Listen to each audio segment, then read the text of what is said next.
welcome to the One Zen Academy Fitness Podcast. Everything health, wellness, fitness and performance all under one roof.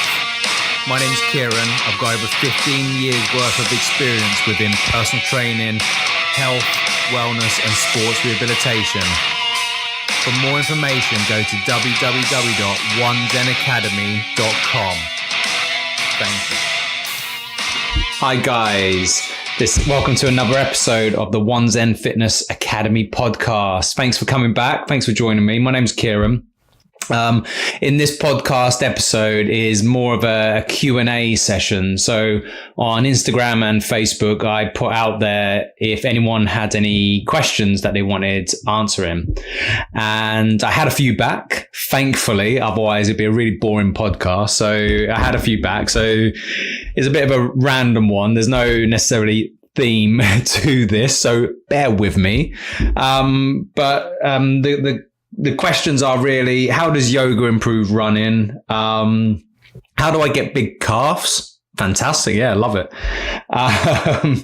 What, in my opinion, is the issue with health and wellness today within the UK specifically, but it's probably more wider reaching, which I'm sure you can imagine is quite a big question. So let's begin. So the first question, it technically was in two parts. There's a guy called Simon. He didn't leave any surname. I'm assuming you live somewhere on planet Earth.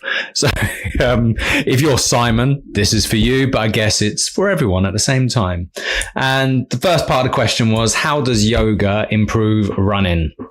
Well, I am a bit biased as a yoga teacher, but what I can share with you is a lot of people who want to do yoga to improve running will often focus on the asana, the actual poses, the positioning.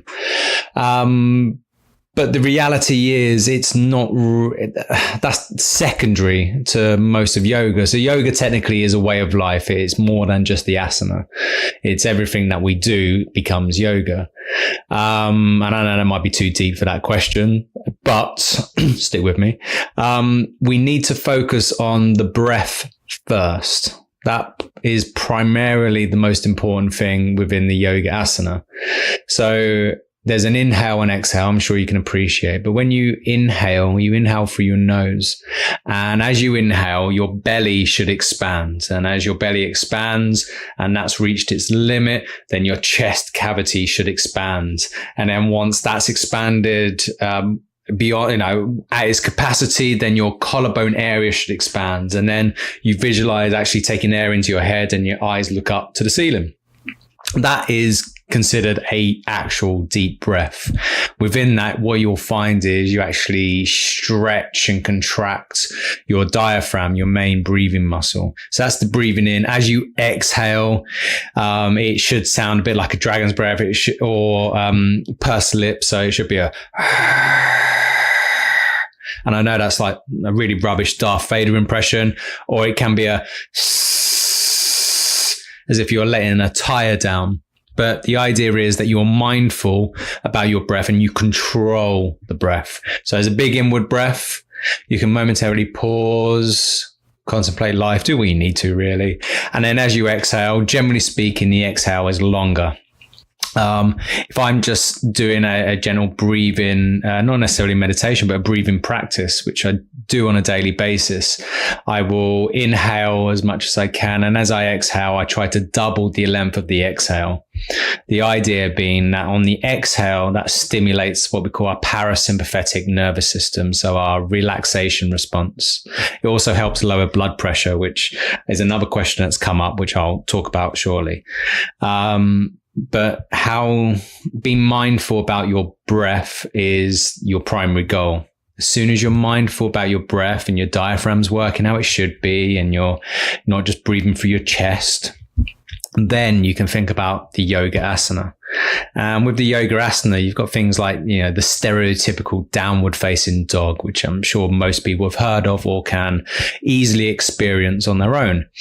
Now, with the downward facing dog, the beauty of it is that it increases the flexibility at your ankle. So it increases what we call dorsiflexion. It's where your toes are getting closer towards your shin bone. And it also does that in relation to hip flexion. So in that position, your hips are technically in flexion.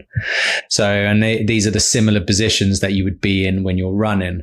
It lengthens through the entire posterior chain from the plantar fascia up through the Achilles, the soleus, through the fascial attachments to the hamstrings, some of the ligamentous attachments into the glutes, and it crosses over into the thoracolumbar fascia, which is your lower back, and into your lats and your thoracic spine and into your C spine. And as you lengthen more, as you exhale and go into the stretch or the asana deeper, you'll find it really opens the shoulder, opens the chest a lot more, and allows for a deeper, controlled, more mindful breath. If that hasn't sold it to you, I don't know what will. But it gives you an example of how I would use the yoga asana to improve running. A lot of people go into yoga for running in terms of they're treating it like a workout. My opinion, I think that's completely wrong. Your workout is your running, your workout is your weight training, and so on. The yoga is, as Paul Chek from the Chek Institute stated, it's a work in method. So as opposed to working out, you're expending energy. Hatha yoga practice should be a work in. You're actually building chi or energy, or however you want to term it, really depends on your philosophy. But you're building this up within your body. So it aids and accelerates things like recovery, not just from training, but I guess from life in general. It allows you to be more mindful and gain control over your breath, which I'm sure you can imagine is quite an important part of any running practice. So what I would say is, don't be afraid to play about with asana. It's more than just the physical. Okay, so I know full well, for instance, that you can increase mobility in the lower back and thoracic spine and C spine, and increase your posture and position just through diaphragmatic stretching, which in essence you do from deep breathing in certain positions. So I know I can increase mobility without a foam roller just by breathing properly. I kid you not. That's the level that we need to go to. It's, in my opinion, my humble opinion, is that a lot of yoga practice is too superficial to kind of tie into a westernized philosophy of working out. And I think if that's your bag, brilliant. But I think you've missed the trick a little bit with it. Okay, you can work out anywhere. Okay, that's what your running training is for, is working out, is to improve performance. The yoga is to improve the bits in between performance, accelerate recovery, and so on and so on. So that is generally my answer to that question. I know it's quite long-winded, but hey, it's my podcast. What I would say in terms of finding a yoga teacher, because yoga teachers vary greatly, and I don't mean that in a bad way.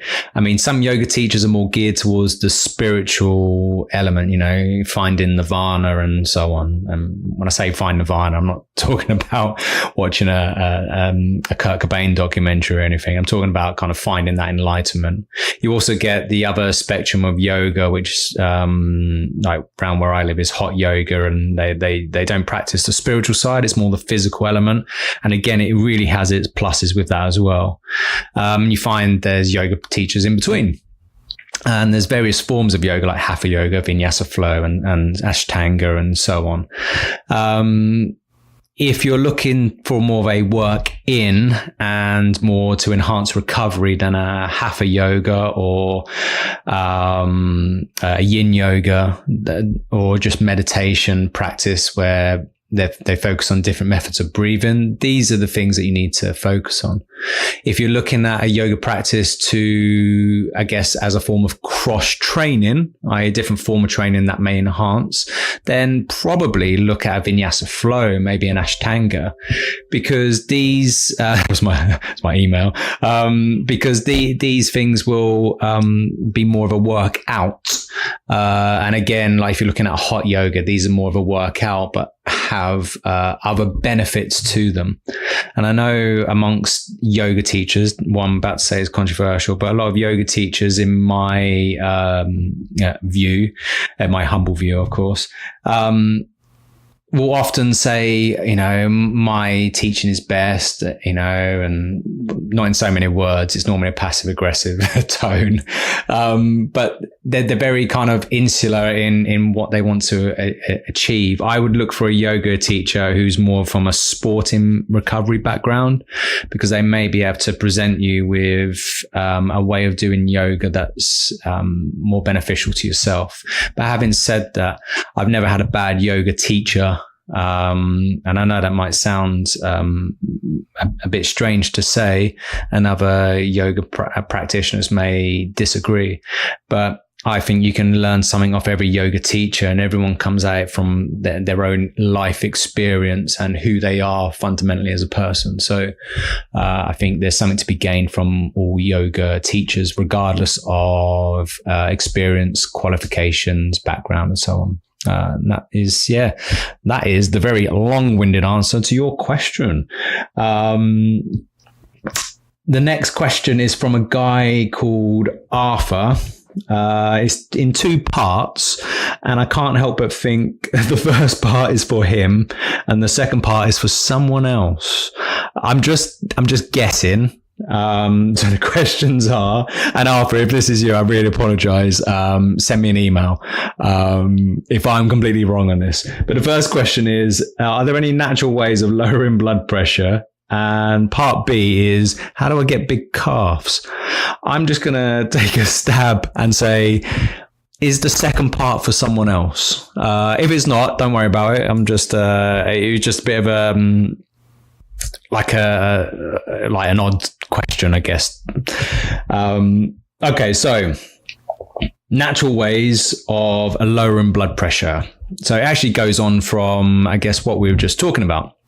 So initially, you could argue that breath work is the foundation of that. So as you breathe in, it stimulates your sympathetic nervous response, which is your fight or flight response. As you breathe out, it's your parasympathetic, your recovery response. And basically everything in the body is like a 0 and 1, a yin and yang, a negative and minus, and so on and so on.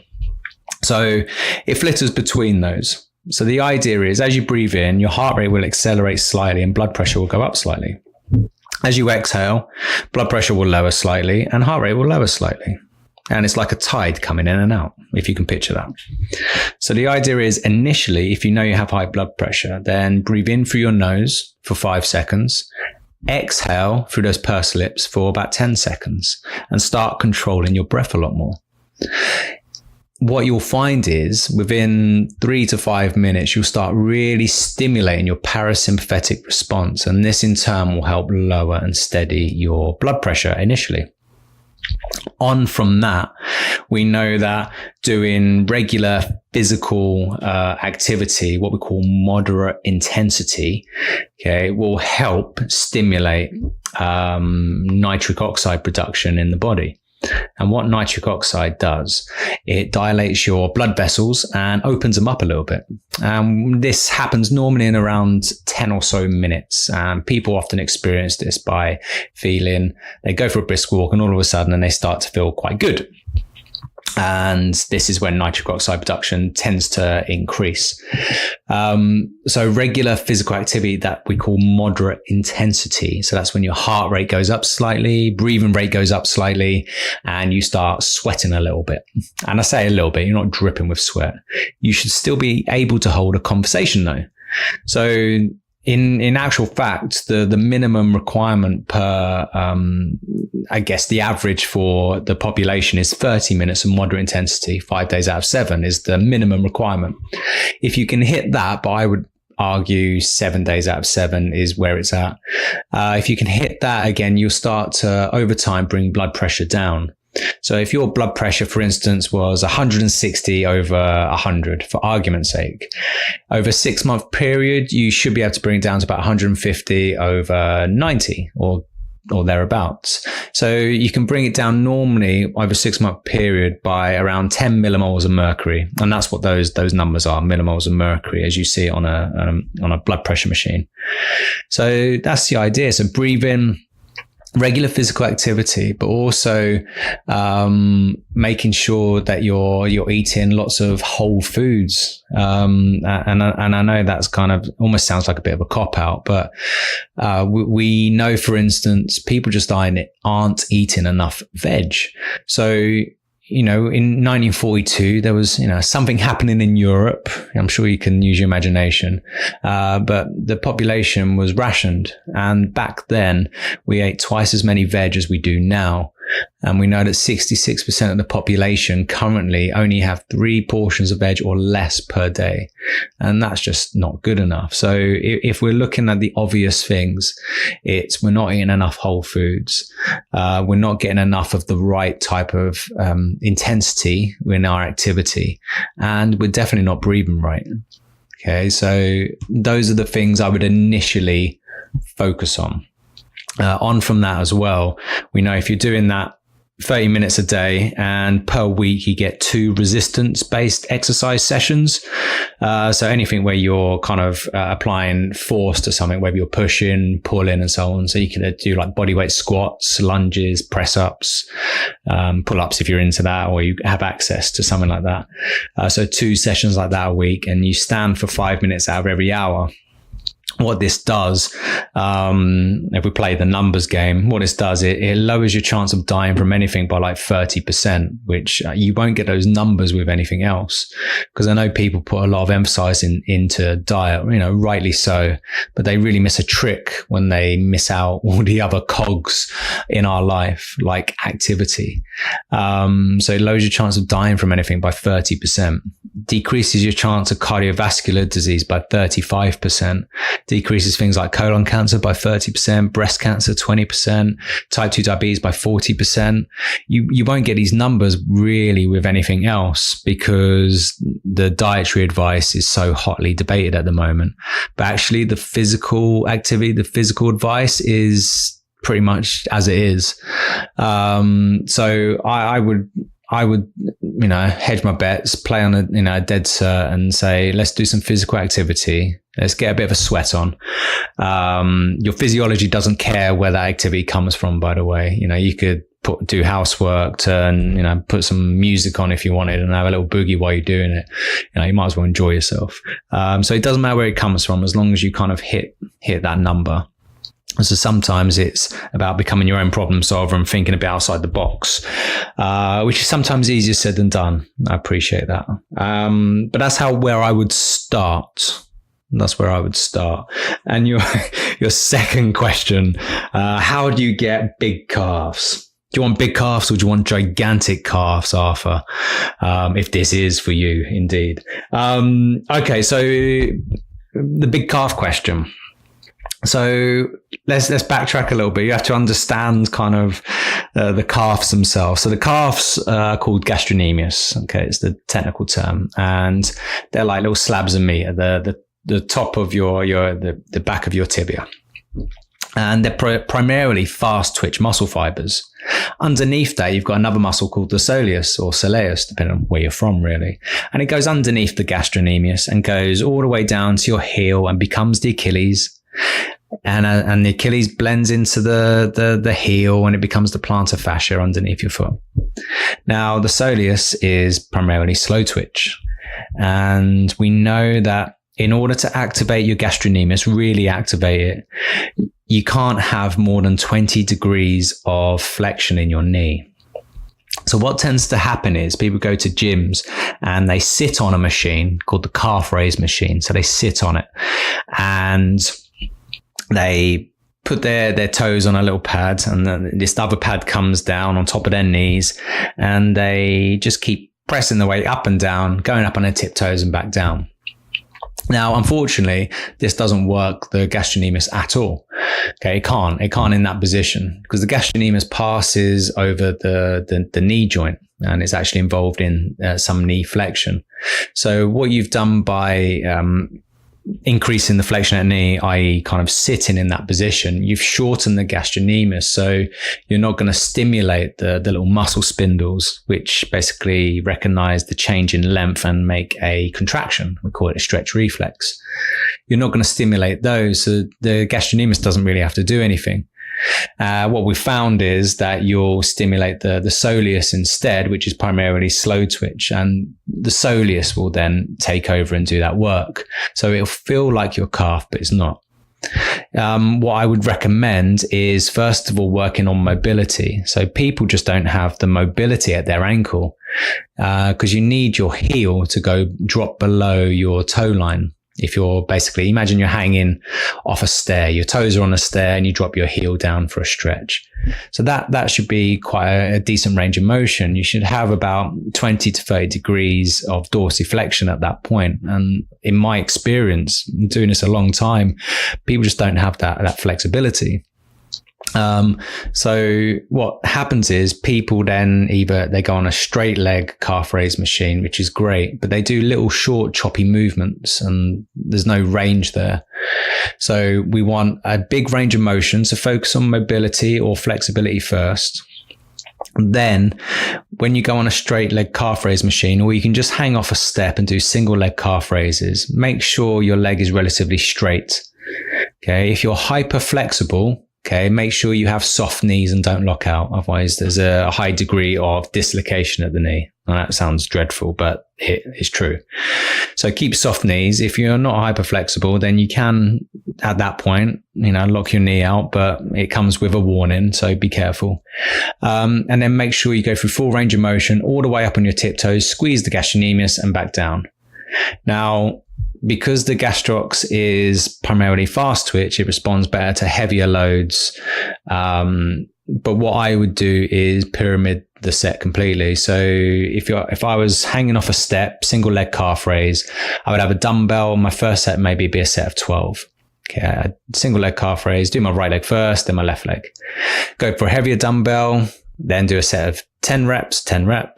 Then on the next set, go for a heavy dumbbell, 8 reps, heavier dumbbell, 6 reps. And if you're feeling quite plucky that day, 4 reps. You then work back the other way. Okay. So your next set after that is then 6. Next set after that is 8. Next set after that is 10. Next set after that is 12. So you would have done then fairly high volume and you would have kind of hit a broad range of muscle fibers. Okay. I promise you, your lower legs will be swole after that. Okay, so that is my general advice on big calves. If that's just big calves, that's not necessarily strong calves, and that's not necessarily calves made for running. If you know that you have restriction, you can go old school, and some old school bodybuilders used to implement stretching their calves off in between sets. So they're trying to temporarily open the fascia to allow extra blood flow into that area. Because if you've got a tight fascia, sometimes that can be restrictive. So you find sometimes on people, they can have like these real skinny calves, but actually they're quite explosive because there might be a lot of tension going through the fascia. So you can temporarily stretch it. It's quite tough. And if you've just done kind of, a set of 8 reps, your calves are quite lactic. So having a stretch afterwards is actually quite painful, but needs must. If you want big calves, then yeah, you need to step up, unfortunately. But yeah, that's my humble opinion. That's how to get big calves. I've been told my calves are all right. So yeah, I guess there you go. So Arthur, I hope that answered your questions, mate. If I didn't, just email me or message me and I'll get right on it. So there was another question, and it was probably the deeper of all the questions. Kind of, in my opinion, what's the I guess the main issue about health wellness in the UK? This person alluded to, it seems to be on a bit of a losing battle at the moment, and I would agree at the moment. I think More people have gym memberships in the UK than ever before. I think it's like 14.1% of the population. It hung around 12% for quite a few years. But we know, just for example, like in 2016-17, there were 617,000 hospital admissions where obesity was a factor. And that was up 18% from the year before. We know like 26% of adults are obese, 35% are overweight. And I know we could argue about BMI all day, but if you're not very active, BMI is quite relevant for you, because people often say, well, BMI doesn't count if you're a rugby player or bodybuilder. That's true. It doesn't take into account muscle tissue and body fat, but they're active people. If you're not active, if you're sitting on your arse all day, then, and your BMI is high, your BMI is high. There's no getting around that. Physics doesn't care. Only 26% of adults and 16% of children eat 5 portions of veg a day, which is a dreadful number that needs to go up a lot more.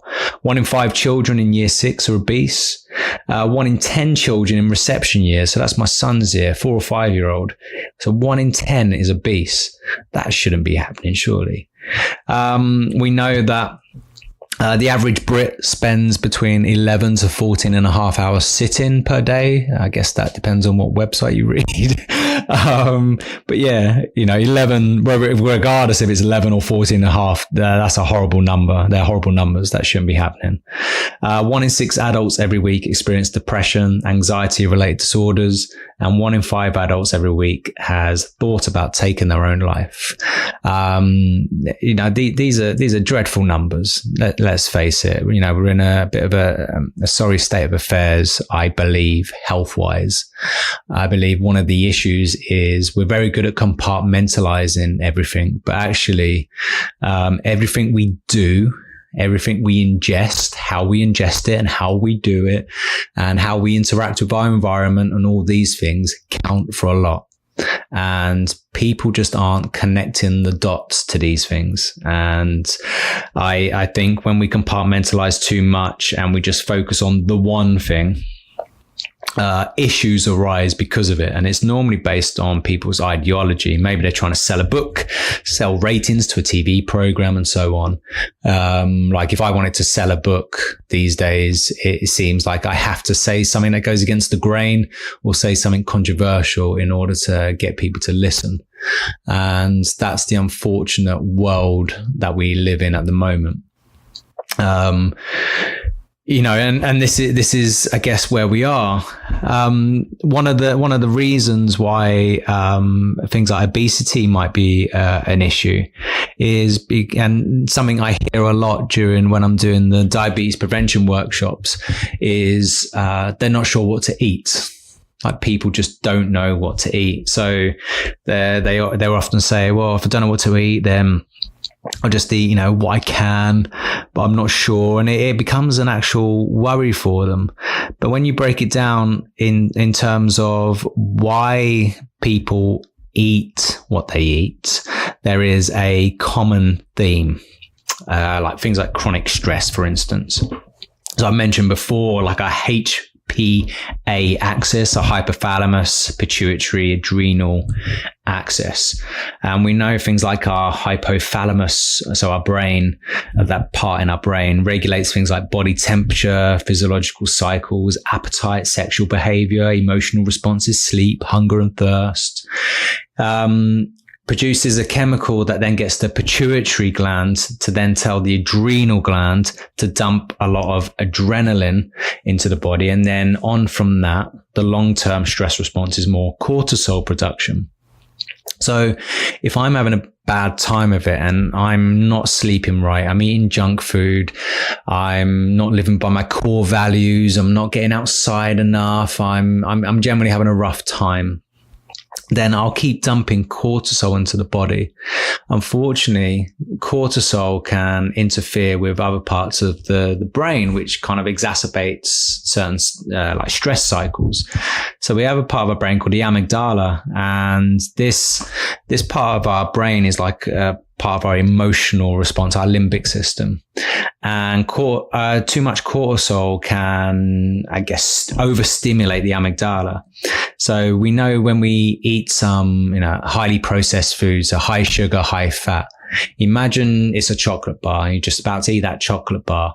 You can instantly taste the sweetness and the chocolate instantly. And we know that our amygdala has little tentacles, little nerve endings that are within our mouths. So you can hardwire, our emotional response to certain foods almost instantly.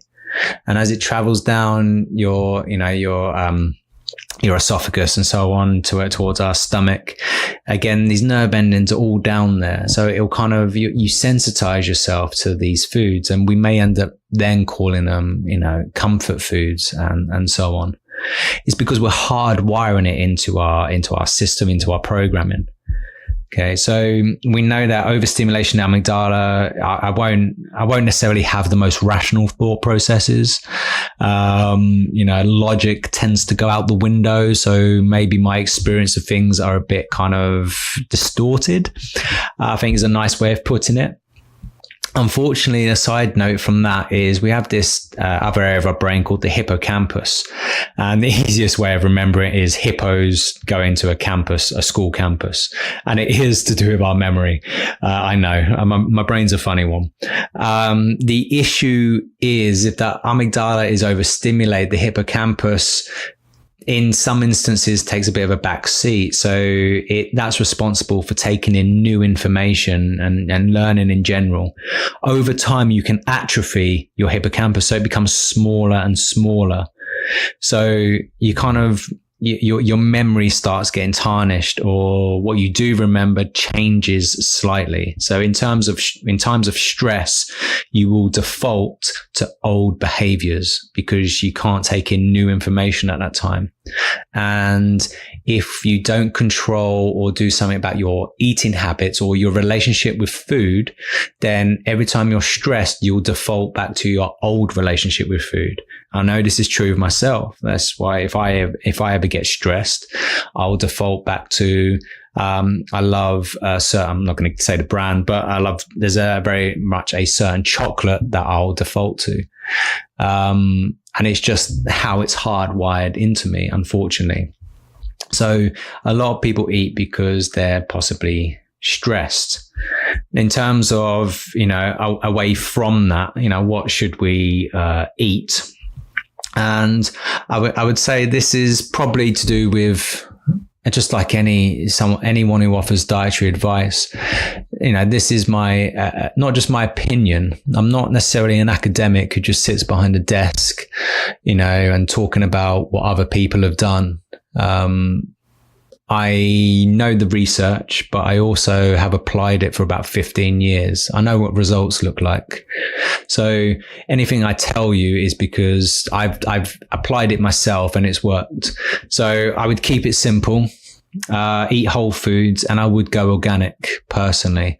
I know some people, will shout hooray at that point. Some people go, oh, it's straight away, you don't know what you're talking about. But I just don't want all my food sprayed with pesticides, herbicides, fungicides, and everything else. The average human, ingests 10,000 plus chemicals a day.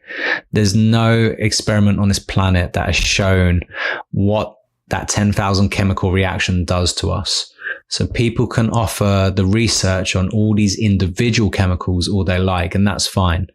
They can say, this chemical is fine in this dosage. But have you ever tested that chemical in relation to 10 other chemicals that we may ingest? No. The reality is they probably don't want to know what that looks like. Hence why I just go organic. We have an allotment and we kind of grow veg now where possible. So we do what we can. Generally speaking, most humans are built to be an omnivore, i.e. eat a mixture of things. If you go to the extremes of veganism or carnivore, you're definitely going to miss something. Okay. Regardless of your belief right now, you'll probably miss something, unfortunately.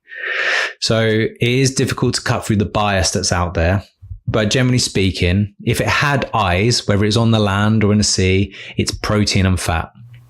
If it had eyes, it's protein and fat. If it comes from the dirt, generally speaking, it's carbohydrates with vitamins and minerals, generally speaking. Get a mixture of things that had eyes and things that come from the dirt. Okay.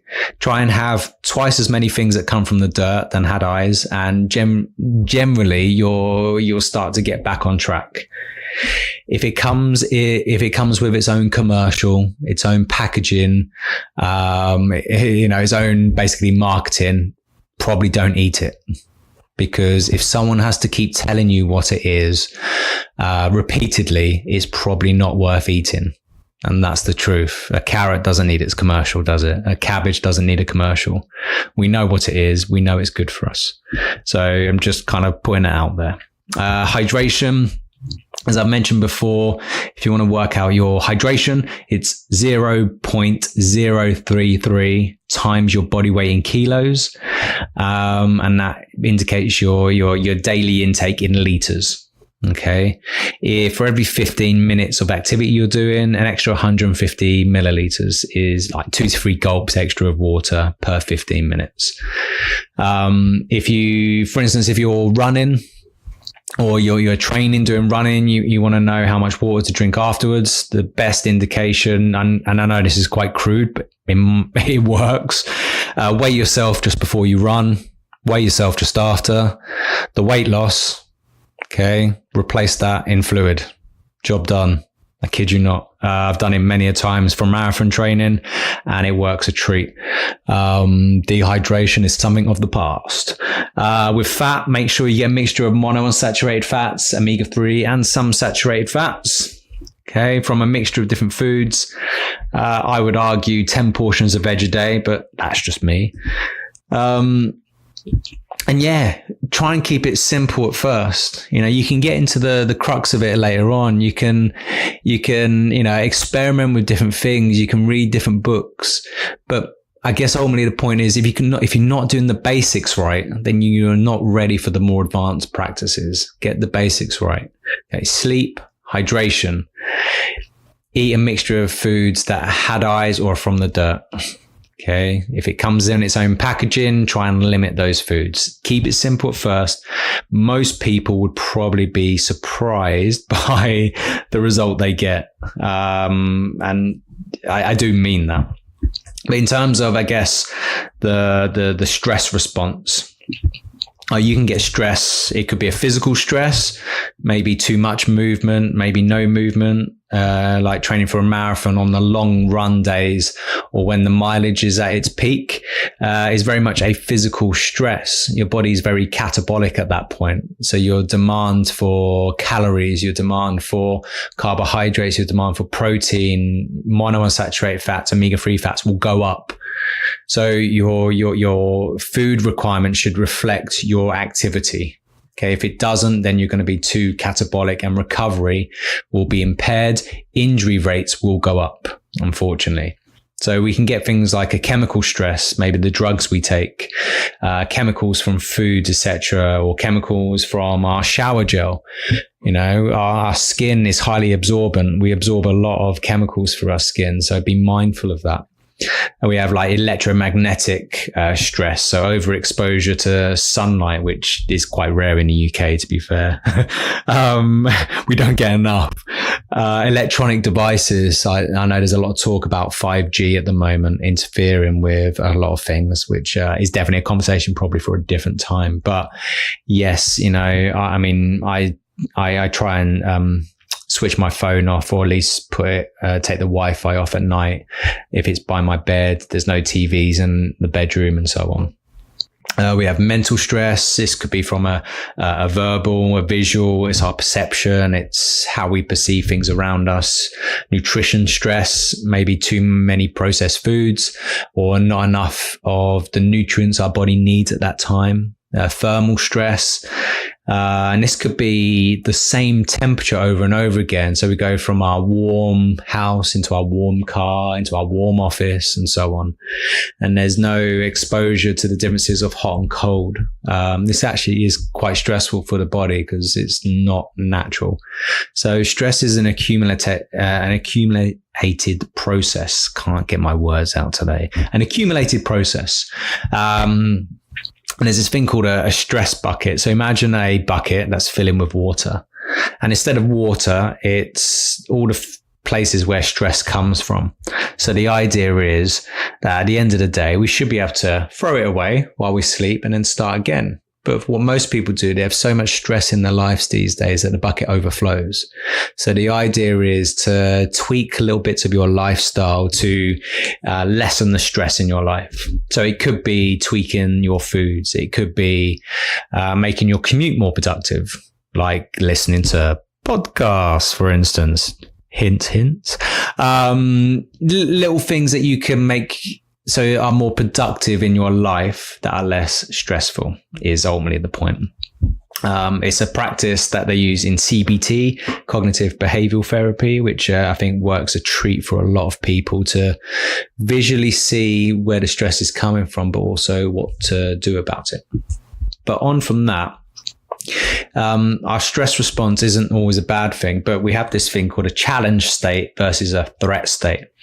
And our threat state can lead to things like exhaustion, breakdown, burnout, and so on.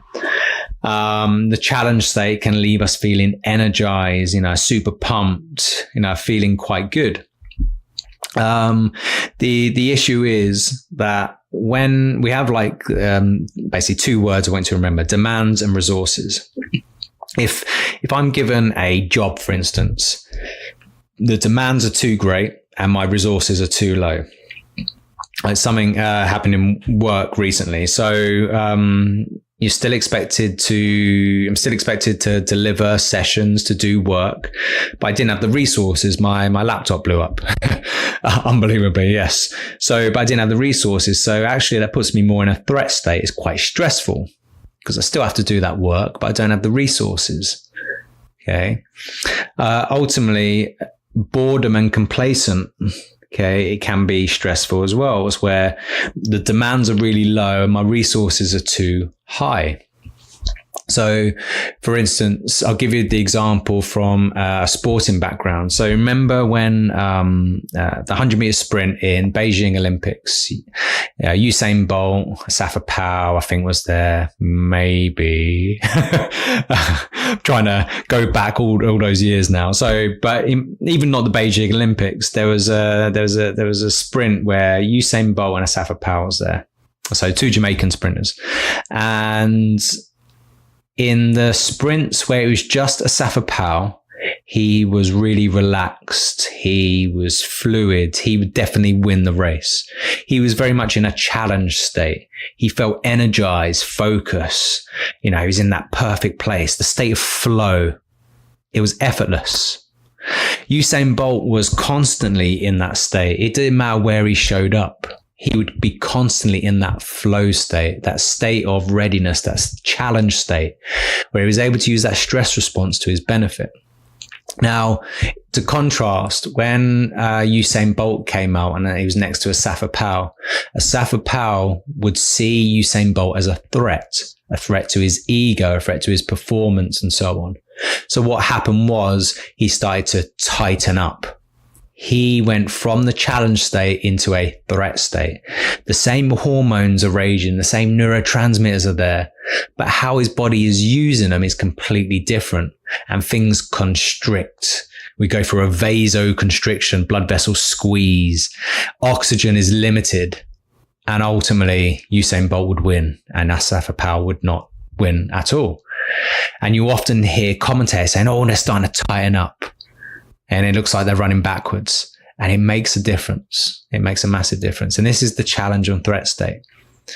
And it's worth considering because, for instance, if you went to a gym and your past experience of that gym is horrible and you think everyone's looking at you, you think, you've had some bad experiences before, you're going to be instantly in that threat state.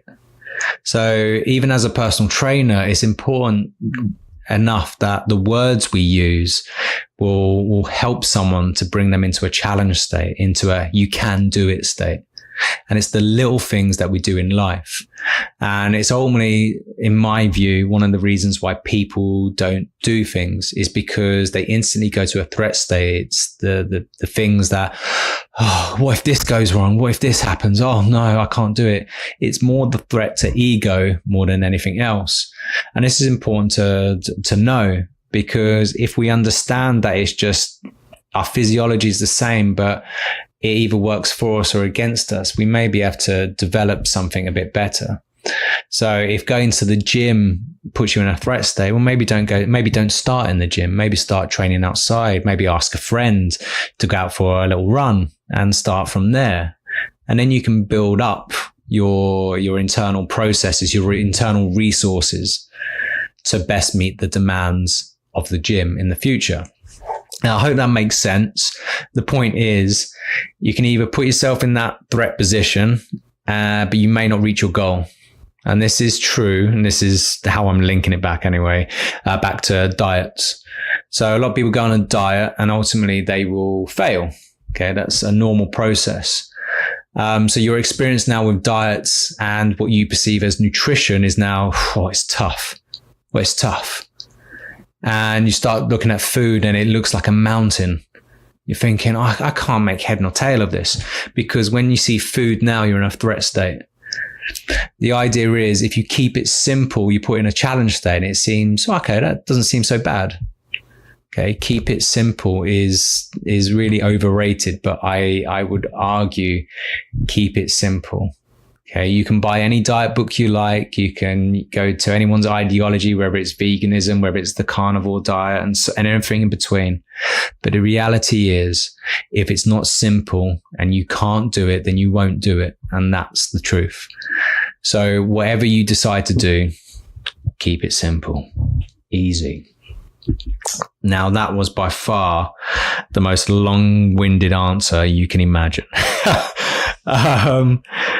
So I just want to, I guess, leave you with, I guess, a little bit of my own agenda, my own thought processes, is that health, wellness, well-being, mental health is the bigger picture stuff. Sometimes how we start in life determines the longevity. So for instance, we have these things called telomeres, which are like little end caps of your genes. And when they shorten, it means we're aging, but also we become more disease prone. The issue is with these telomeres, little end caps, they're like the little end caps on your shoelaces. This can start when you're being carried with your mother, like in your mother's womb, in childhood, especially the first 7 years.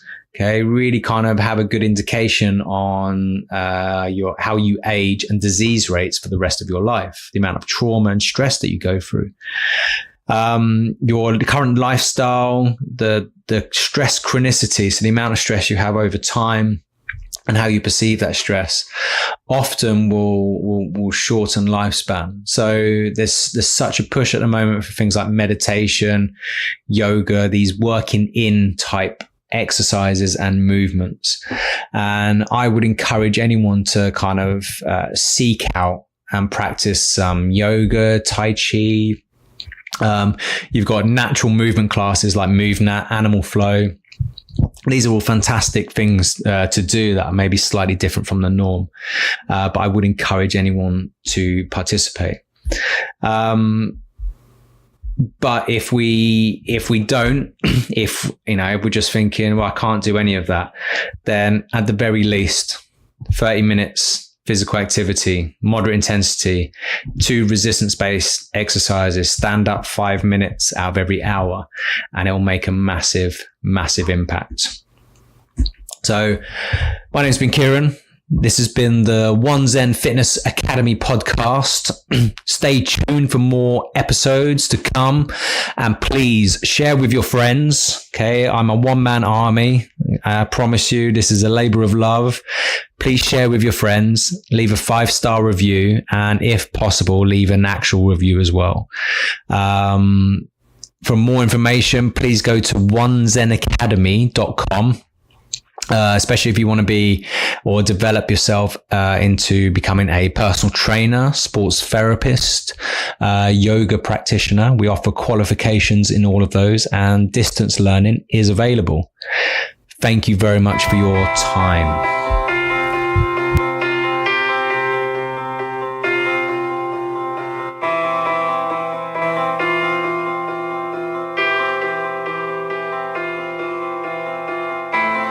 Thank you for listening to the One Zen Fitness Academy podcast. My name's been Kieran. Please share with your friends, leave us a 5-star review and subscribe. Thank you for your time.